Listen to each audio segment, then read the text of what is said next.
Thank you so much.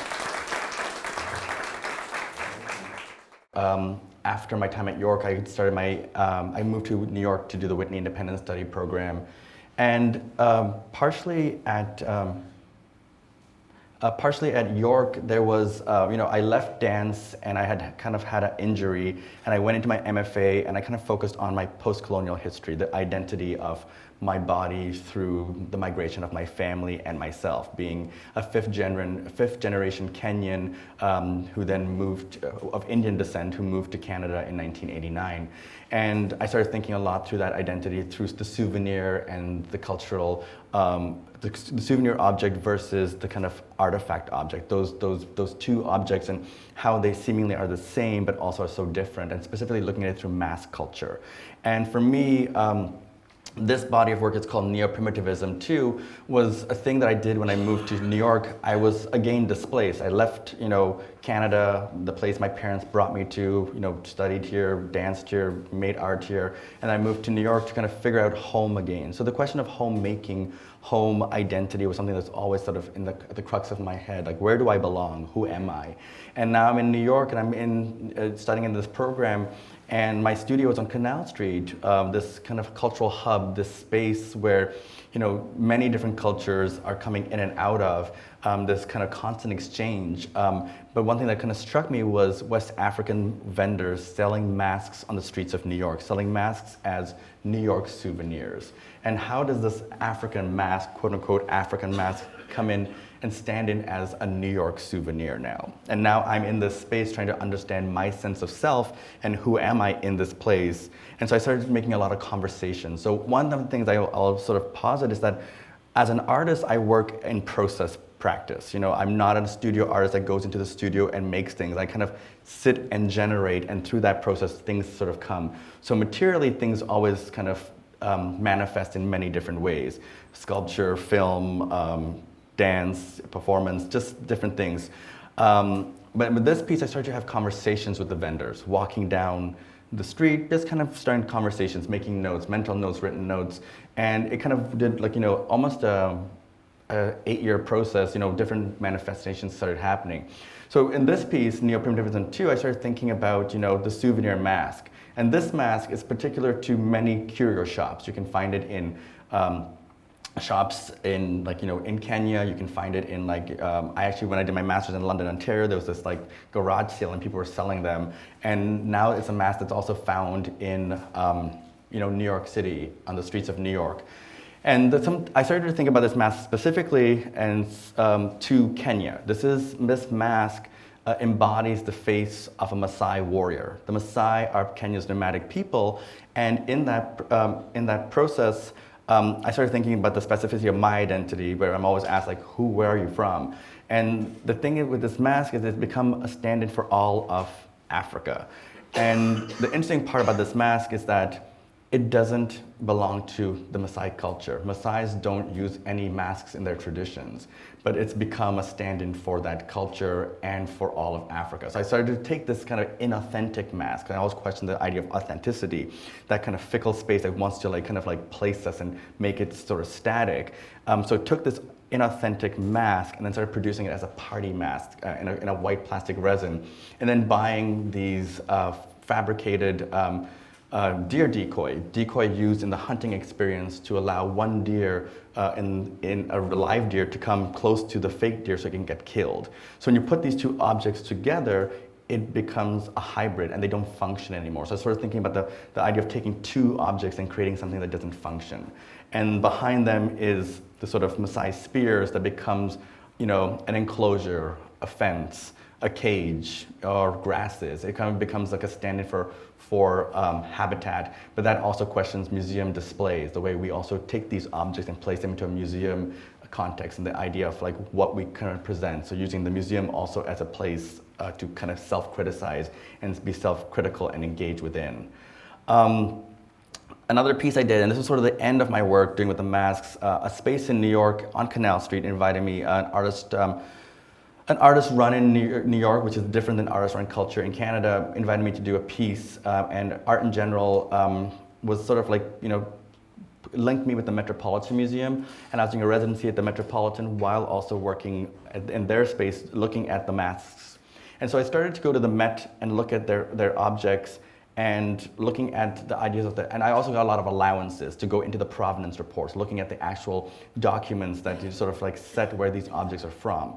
And what I started to notice, and what is known, is that most African objects, 95% of African objects in museum collections, don't have artist name to them. So there will always be like, broken provenance reports, but the actual notion of who made that object is lost. And so I started thinking about that in terms of identity and the kind of questions of belonging and authorship and also the ideas of like, if we don't have a name attached to them, who do they belong to?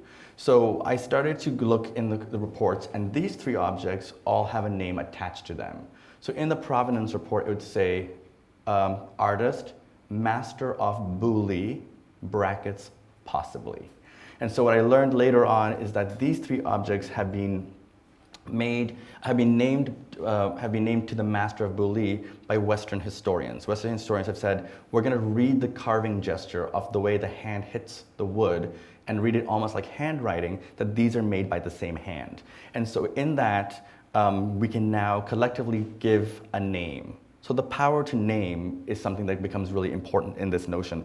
Who has the authority to name somebody? And then to name with the title master. So even that hegemony comes inherently into the work. So I started to think about the reports and again, thinking about the objects in the museum collection, and then I started to draw them and then fabricate them as neons. So the counterfeit souvenir is sold on Canal Street, the official artifact is placed in the museum, and then these become my versions, which are the neons, which play with the kind of commercial display, especially on Canal Street, but then they become art object. They are a commodity in a different way. And so I created this installation in the storefront of Art in General. There's this wall text that kind of takes different parts of the provenance reports. I break it into this sort of more like a poetic kind of speak, but kind of questioning the authorship, the authority of a name, to give someone a name, and sort of thinking through that power. And people would come into the space of Art in General and ask, like, what do you sell here? Immediately, it was a question of commodity. What is being sold in this space? What? And then it was like, is it a tattoo parlor? What are these things? And it was this question because right away, these imagery, this thing kind of gets set with the exotic. It becomes part of like a primitive space. And so I was really curious about how people read that. So one thing that I did was that these 3 objects also pulsate in a very sporadic kind of way in a Morse code, different questions. So they're asking questions that are, not necessarily understood, but the kind of Tourettic gesture almost is like acts like a moth to the flame, and people are kind of questioning them. And I was also playing on that idea that these are kind of have a spiritual presence, they're being taken over. So the one here says, "Are you the master of Buli? Where is the master of Buli?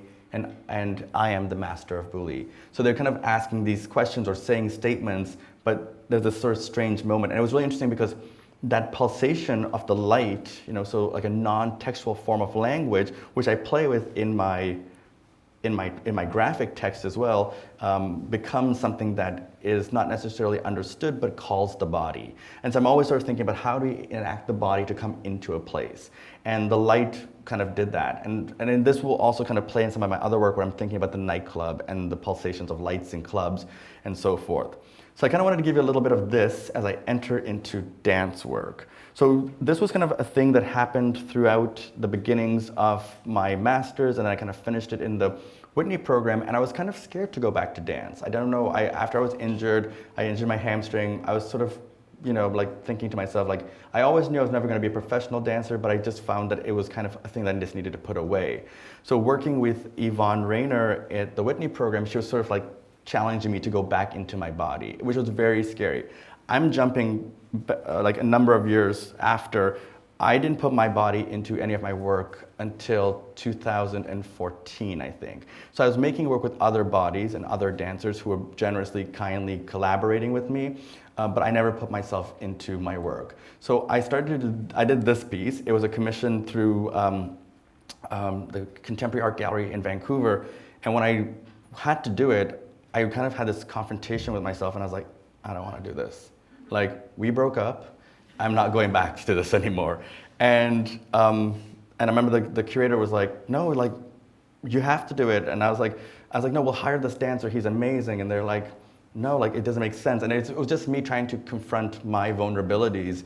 And, you know, like being injured, being old. The dance world has a different kind of world that we kind of live through in those kind of, you know, youth is a virtue. So I started thinking about why partially, you know, the dance world, you know, and when I came to York, I did modern dance. You know, beforehand I was dancing ballet. And so I started thinking, like, you know, through those traumas, those kind of ideas of why I stopped ballet, partially was because the ballet world never liked my feet. My feet don't have arches. I don't have I'm looking at like my dance faculty here. And I just had, like, I have very long, narrow feet. So I used to use a ballet foot stretcher to kind of like allow my foot to be bound into the arch. And it becomes something that was, you know, I started thinking about it through post-colonial history, where violence is placed upon people, but this is a torture that I would place on myself, and kind of thinking about the space between that pain and pleasure. And so this is a piece called Standing Leg, where I put on my foot stretcher after years of dancing, after being injured, and I'm giving myself the task. So a task-based choreography where I'm giving myself my first solo after many years, but I'm asking myself to stand up. So the political gesture to stand up. And I have the power in this piece. I'm holding on to the stretcher with my two hands, but I'm also sort of not letting go. So it's this moment, and it's a 2-hour piece. I performed it twice. That's how a stretcher is used sometimes in class. It also gives you the added, like, you know, thing where you can rotate your hips so you can get better turnout. So I started to think about this piece as a coming back to dance for myself with my body.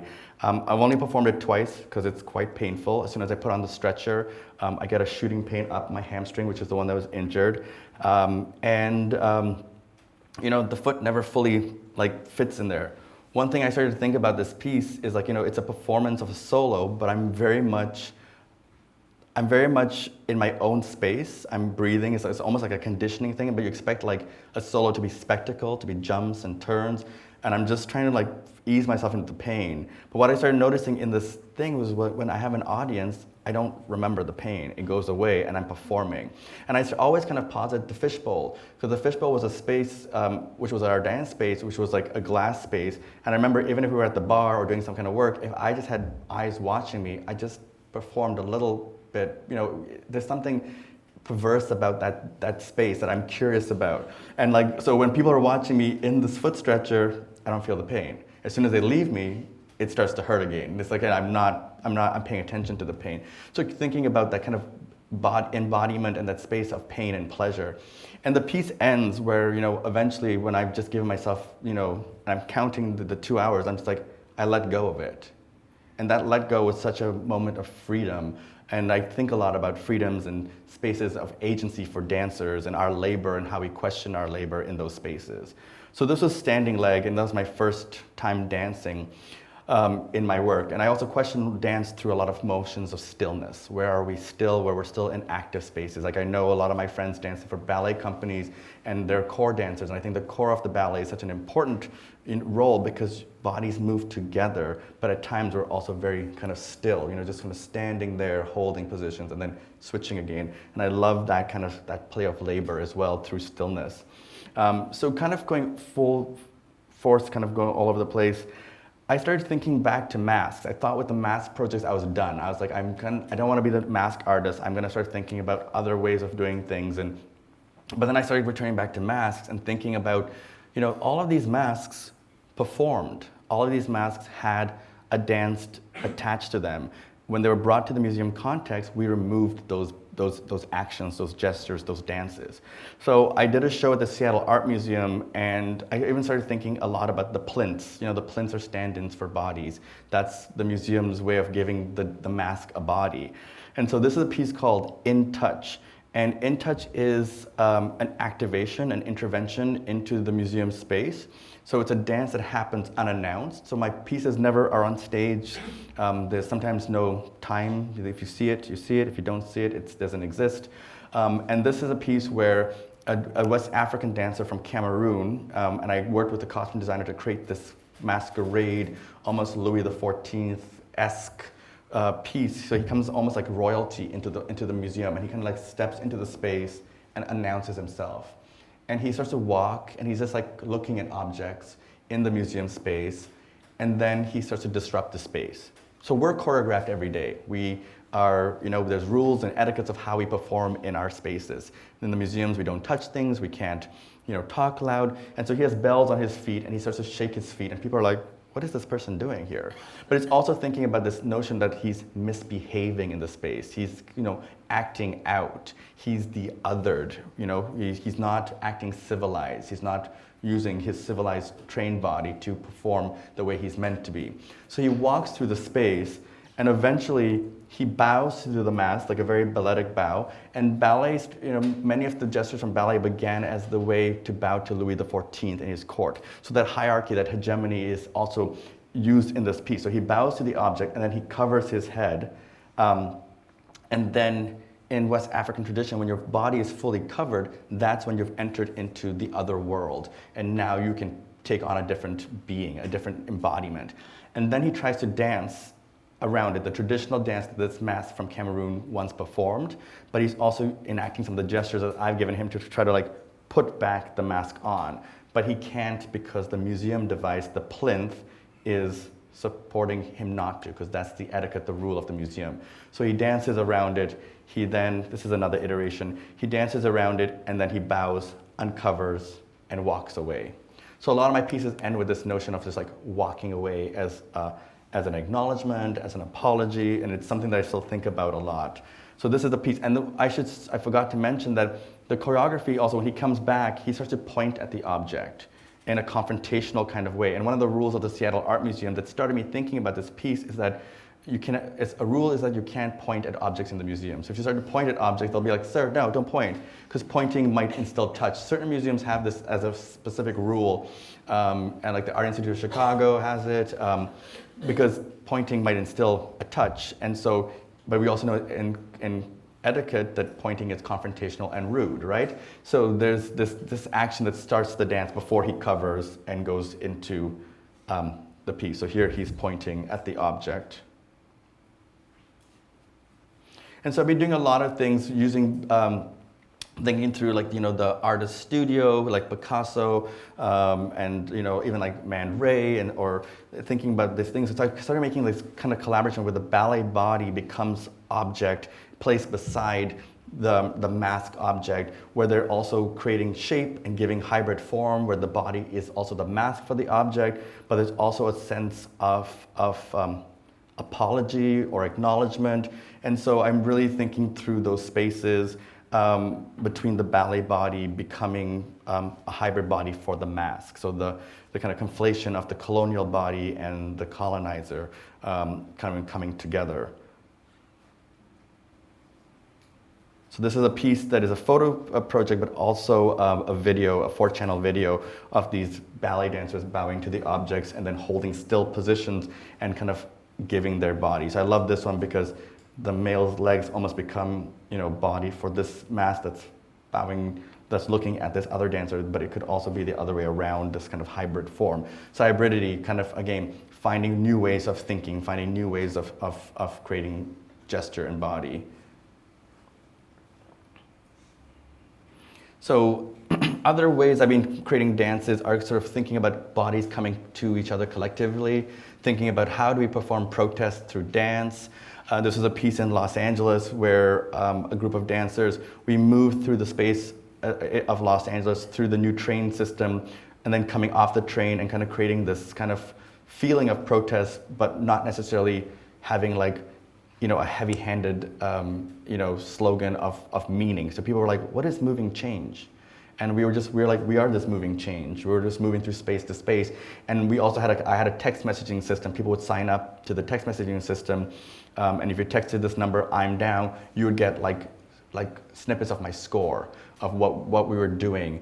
So like the language of dance, or the kind of like non-language of dance, you know, through fluxism comes part of my work as well. So you start to get like little chunks of ideas of movement, but never knowing where the location was. And then on the day off, we would then text you like, we're going to be here, and then people could start to gather. So using like, you know, technology like texting to kind of bring bodies together, to gather, but to kind of create something. So eventually we had this group of people that were just kind of following us as we kind of moved and marched through the space. And a lot of the gestures came from how will we ride the train. So my process of creation was like, let's just ride the train and kind of like move in and out of the train. And it was funny because in the beginning I was like, you know, you stand like this in the train, and they're like, why? And I'm like, because they're really tight. And they're like, and no one's on the train in LA. And I was like, oh, a New York train is like really tight. And so I was like just thinking about even like the site specificity of how people ride a train in LA versus someone riding a train in New York. But it was really important because this moving change was this neighborhood was being now intervened with a new train station that's creating a new artery for people to move around. So how does that change spaces, you know, through gentrification, but also through like a development of a space. So thinking through those things, and we were sort of protesting in a way this notion of what is moving change. This is us outside one of the train stations. And because we had like this uniform, this kind of thing, we had a collectivity, so people were always asking questions, or we had these banners. And then I had this mural as well that kind of it's a permanent piece outside the train station in Los Angeles. So this comes to another piece that I did recently, which I'm actually performing next Sunday for Pride in DC for the Smithsonian. I was in the studio thinking a lot the summer of 2016 about falling as an action on stage. That year, a good friend of mine who was in the As One Photographs, Lauren Post, a dancer with American Ballet Theater, fell on stage, like at the Met Opera, and it was this motion. I was like, oh, and it was this huge gasp in the audience when she fell. Her foot got caught in her tutu, and she fell and tore her ACL. And she like laid on the stage, and everyone just kept on dancing. And you know, and she still, because she's a dancer, she still did all her arms, and she was like, you know, like on the ground. But then it was this notion. I started thinking like, how does one fall? You know, this, or what does the action of falling mean? So I just started like working. I was actually in BC, and I was working with Rachel Myers from Ballet BC, and we just were like kind of practicing how to fall. Like, you know, like if I crumble my body, how do I fall and then not hurt my body? And I started thinking a lot about the dance floor. You know, when I work with my dancers, we always start to talk about what is the floor made out of? And we're all kind of like, you know, feeling the floor. Because the dance floor, that architectural space, that parallel space that supports our bodies in verticality also penetrates and hits. As we walk on it, we always think about the residue. Where does it hold in my body afterwards? So when we fall on it, there's something else. At that same time, the Orlando massacre happened.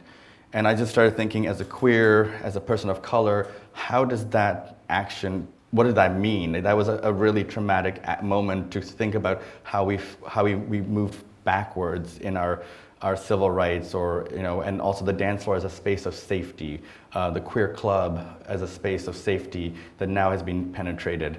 And I started thinking about falling then. And I started thinking about falling as a place where, in that moment, 49 people fell to the ground and didn't come back up. And as I've said in other things, you know, in Standing Leg, standing up is this political action of resistance. The dance floor is also a political action of resistance, physically and conceptually for me. And so I did this piece the following summer at the Getty, and it was a free Friday at the Getty. And I worked with a DJ friend of mine named How to Dress Well, who's a musician, and we created a 3-hour like score or DJ set, and we had 49 dancers throughout the Getty Garden, throughout the space, and we all were just dancing, and people came and people started to dance.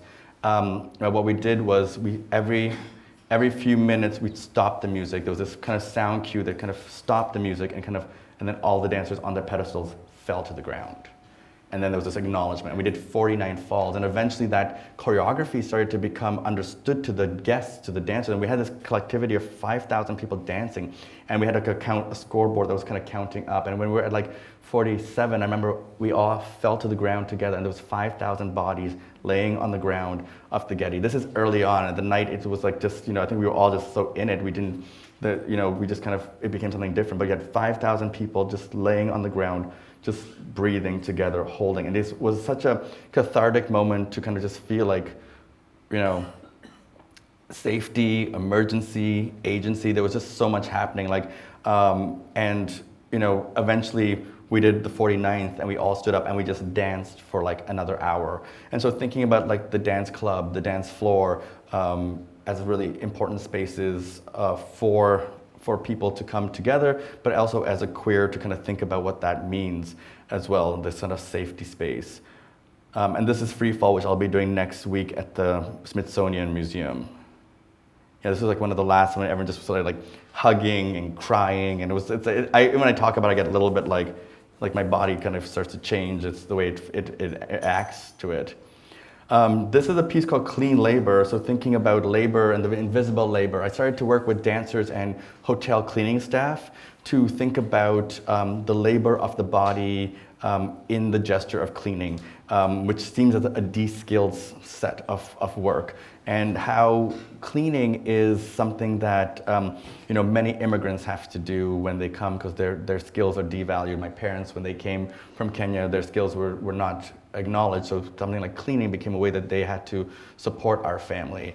And so I started thinking also about the labor of the dancer, how sometimes we're dehumanized on stage. The acts of fortitude, the acts of the abilities that we have seem in that space of perspective from a stage easy, effortless. So thinking about those labors, I started to work very closely with these groups together to kind of create conversation, to create dialogue. How do our bodies work together? And so I got a hotel to give me a whole floor, and we opened up that space. And the dancers were in pairs with one cleaning staff with one dancer, and we had I think 5 rooms.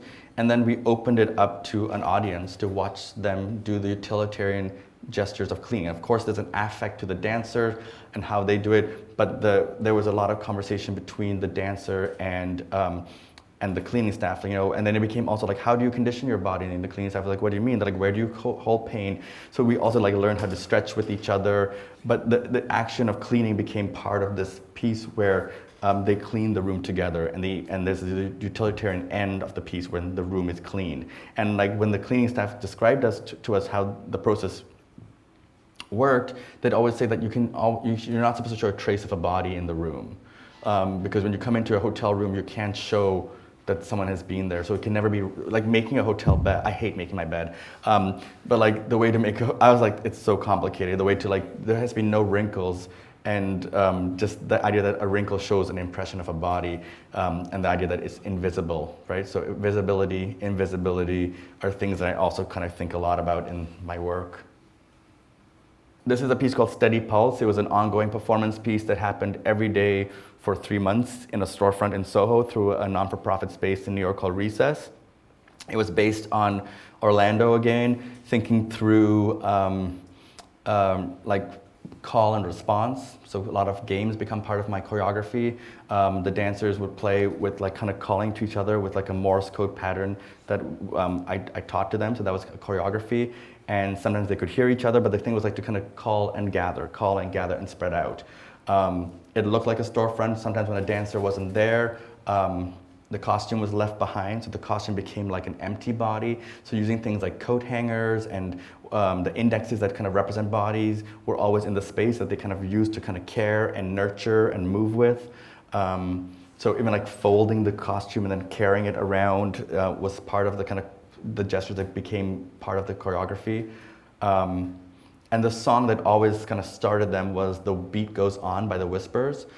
So a disco song, a club song that I like to dance to, but the beat, meaning the beating, the pulsation of the heart, the pulsation of the body, but also the beat as the violence that continues. And so it was an ongoing process. And I've been doing this thing where I've been making my pieces almost created on site where we have like a lot of time. So even rehearsal or even me being in there is part of the process. There's never like sometimes I always get asked like, when's the final performance? And I'm like, well, there is no final performance because it's process. It's always happening. So one of the tasks that they get, and I use tasks, I always give them, my dancers, things to do, is that they had to come into the space and always reconfigure it and create a new space. And then when that new space was created, then they can kind of like figure it out and understand it. So it was always sort of changing. And in this, we very simply made like floorboards painted in flesh tones, but having this kind of rubber bases that kind of created that resistance, because this concrete floor is really hard on the body. And so always sort of finding a new space to encounter. Again, coat hangers as markers of body, indexes, 49 in the space, felt mats that kind of feel like a body index that they could lay on, take care of. So there's all this kind of reference to body as well in the installation. I give them a lot of like space to kind of interpret as well, especially in this piece. And like one day, like they took it outside and I was like, okay, let's see what happens. And it happens. So again, another thing, I've been doing a lot of poster work. When you're on the dance floor, what song makes you feel free? Kind of collecting the songs, creating playlists, always having the person's name on them. This was part of the recess piece as well. But this was in LA when I was doing my research. There was a dance floor in a center called Highways, and Highways is a really important dance space, and they have. There's a dance floor that people have signed and written on, and that dance floor was in the 90s, during the AIDS crisis, people started to write the name down of people, dancers, performers who had died of AIDS. And so, but on the floor, someone wrote this, "I'm old enough to know what we've lost." And it's sort of become something that I've been using a lot in my work, sort of just questioning that time, but also what's happening, currently. So last fall, Nuit Blanche asked me to do a piece for them, and I started thinking about, the police, the kind of nightclub, the kind of history, but also current issues between the queer community and the police in Toronto. And I did a piece called On Flashing Lights, and On Flashing Lights was a dance party where I had to call it a light and sound installation for the city of Toronto, but it was a dance party. And I think, I feel sometimes get a little offended that I have to justify a dance party as being something that's an art piece or a political piece, because I think dance is an activist material, but also a party doesn't have to be, just the action of celebration. And even in that, it still has power and agency. And so what I did was I worked with a movie set firm or a movie studio. We had 25 cars, all white. I didn't want any kind of geographical police location, but they were all fitted with sirens. And then we built a stage, and we had ongoing set of DJs, queer DJs performing for the 12 hours, and it became a dance party where we danced to the flashing lights of the police sirens. So this kind of question of emergency, urgency, but also a question of why are we gathering, but why are we dancing to these lights that are pulsating, that seemingly feel like there's something, inherently wrong in the space. So, and of course the lights around, everything else around was sort of pulsing, so this kind of police state. And then at around 2 in the morning, when the DJs kind of created more ambient sounds, and the people just kind of walked into just this kind of space, and it was a Bay Street facing City Hall, so it was a very, very specific site. And this is going to my last project. So this is the Master and Form. So I've said a lot of things, and I'm going to try and bring it all together here. But this is the Master and Form, which was a commission through the Graham Foundation in Chicago. And I've been thinking a lot through, so some of the themes are the West African masquerader and its history to ballet, questions of labor, actions, but also then queer solidarities through the dance floor. This is other material that I've been looking at, the ballet body, the technical body, the body that I didn't have as a ballet dancer. and looking at the kind of questions of masochism and mastery through form.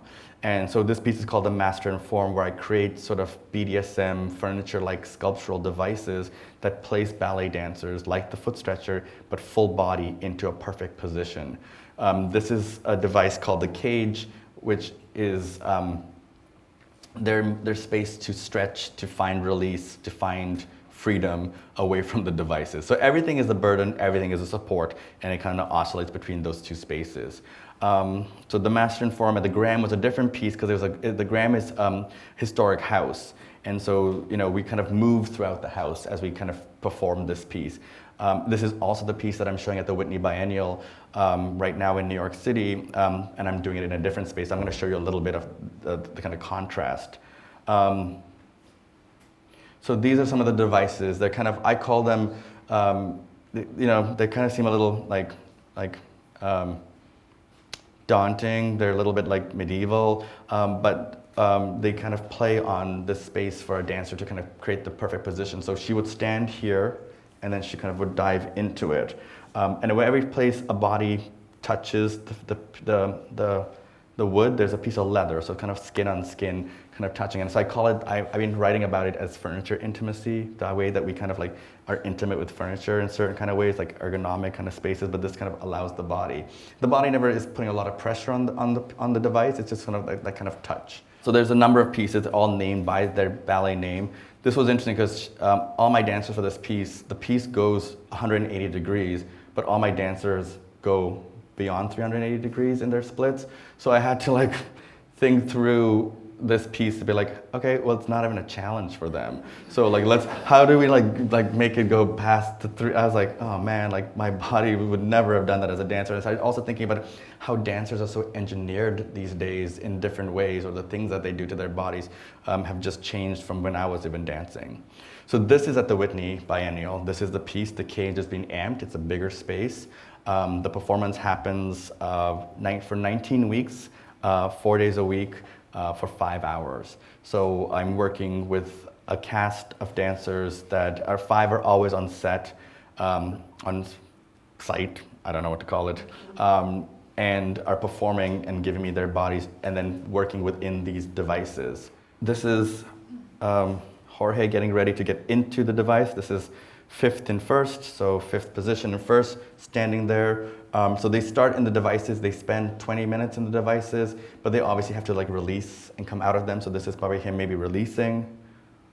And then they have cage time where they can sit and relax or stretch or, and I like the way the body becomes camouflaged as well. And like cage time, like it is about those questions of hegemony. And I always say to my dancers, like, in this piece, like there's so many authoritative spaces, right?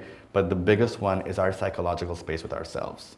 Like, I know as a dancer, like what I could do, and I would keep on pushing even further. I think my discipline as an artist comes from my background as a dancer. And, even like with the female dancers or the female identifying dancers, they will say, like being in point shoes, just having them on creates like such like tension, and their feet will swell. And they were like, it's 5 hours, and that's a lot of time in a point shoe.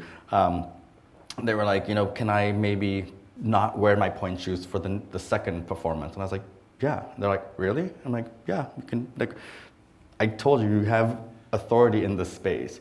And then I'll come and watch the performance, and I'm like, they're all in point shoes.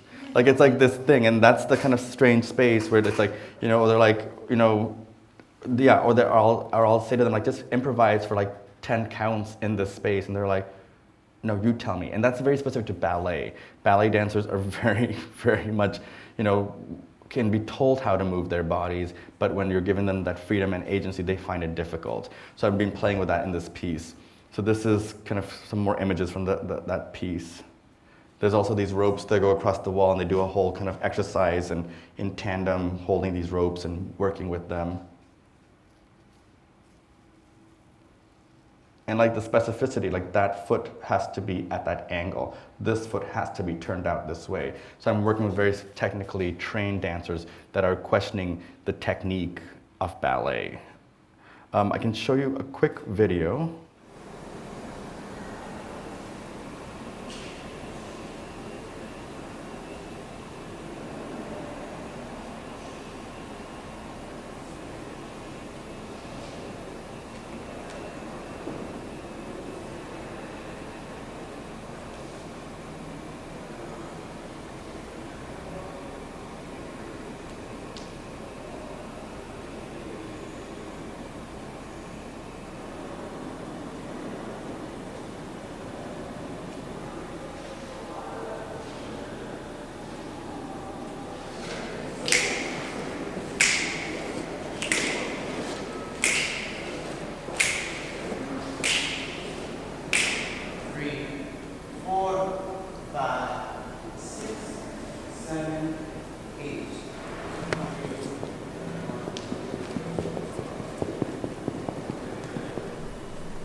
One, two, three, four, five, six, seven, eight.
And as much as I can't do this anymore, I just like love watching it.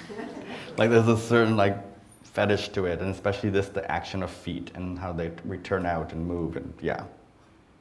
I'll leave it at that. You can ask me some questions.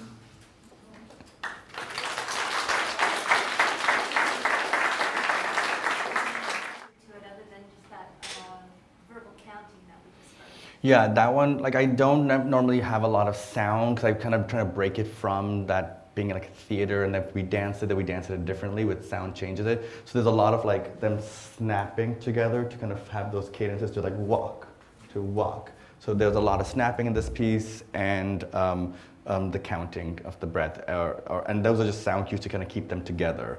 But yeah, I rarely have music. I'm doing a piece based on Nijinsky's Rite of Spring right now, and there is a sound that I'm working with, but it's based on, it's very different kind of sound. Like it's nothing like you'd hear on a ballet stage. It's kind of just almost like noise. Yeah. So I'm wondering, with your dancers, do you view it as a collaboration or participation or exchange or? And I think collaboration and exchange go together, and I think that it's definitely collaboration, like the kind of conversations that we have before we even start making, like we make together, and it's maybe sometimes more challenging with ballet dancers, but it's still a making together, and not even just with my dancers, with like my costume designer, my lighting designer, my dramaturg, it's all, like we have a group of us that do this together. Like I stand here speaking about it for all of us, and you know, like this piece, like, you know, it's 19 weeks.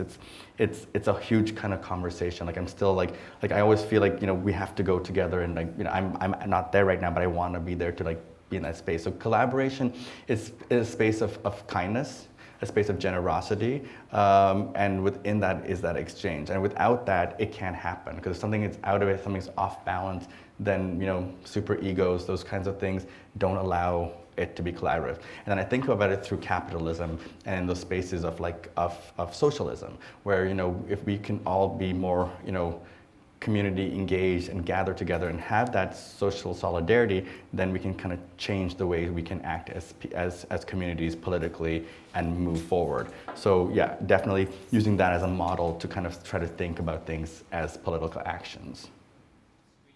But also like working in tandem, and I'm just wondering. The museum is a different space. Like I think the museum is a space of an institution that I'm trying to be critical within. So using the system of display, using the system of how we consider things to be viewed, and changing from within. So queering it that way, and finding new ways to kind of show and understand and disseminate.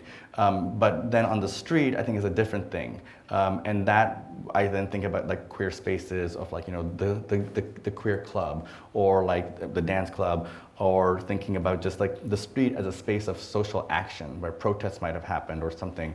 And so I'm thinking about, you know, that more as the public realm, where things can happen, where people aren't fully understanding it in a certain way, but then the museum being as a cultural institution, like a pivot of Western culture. So they act differently for me, but they're both trying to kind of, you know, again, do that self, you know, criticizing and changing the space to kind of be thought of in other ways.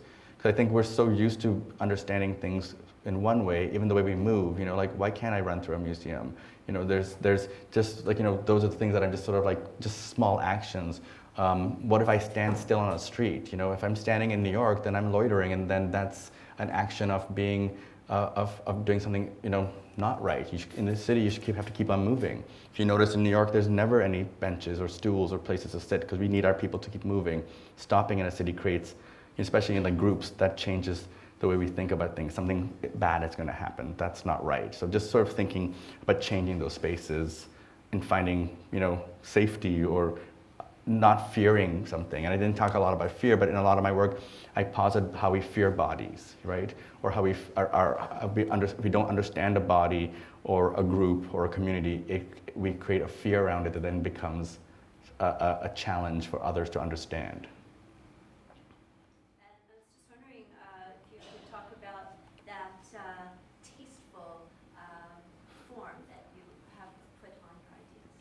I think that's me being a dancer. You know, as much as I say I'm a former dancer, I think I still hold it in my body. I still understand it.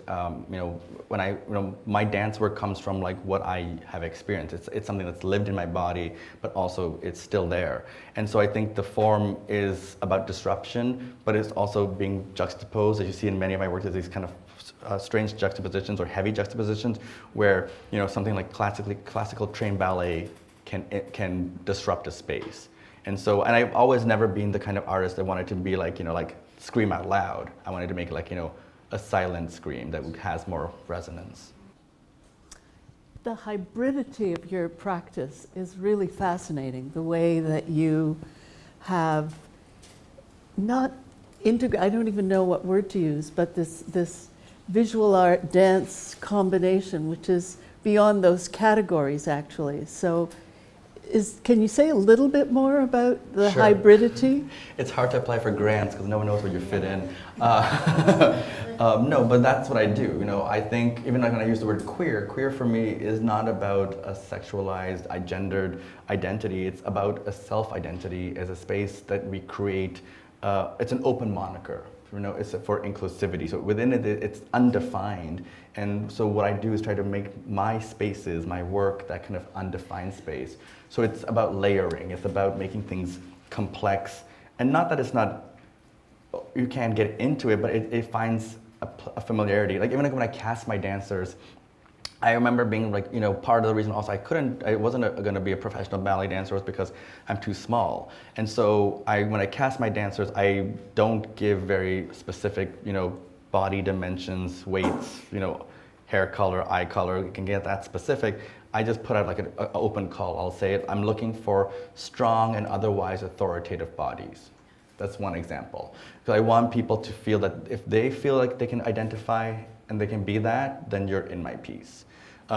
So that's a way that I do that, So, because I just want people to feel empowered in that space. Because even with these dancers, who are all dancers with American Ballet Theater and New York City Ballet, they're like, you're giving us so much ways to think about. Like one of the dancers wrote me, she's like, I'm thinking about my body and this, she's like, when I'm in the piece and I'm struggling, she's like, I'm meditating as well, and I'm thinking like, why am I a dancer? There's these kind of things, because but she is so strong and so authoritative in her ways of moving and dancing, and it's just that kind of psychological space. So I'm kind of moved on, but yes, hybridity kind of creates complexities to move in and out of it, but also opens it up to like a larger space. Because for me, disseminating my work and creating conversation, creating dialogue is what it's about. It's about my narrative, but I also want it to be like your narrative. So, and it is. Dancing together is super powerful, and we all can dance, and I think that's a strong space when I gather people to kind of just move together. So we should probably start dancing. Well, you're inspiring, and thank you for giving us welcome. these insights into your practice. Thank you. Thanks, Yvonne.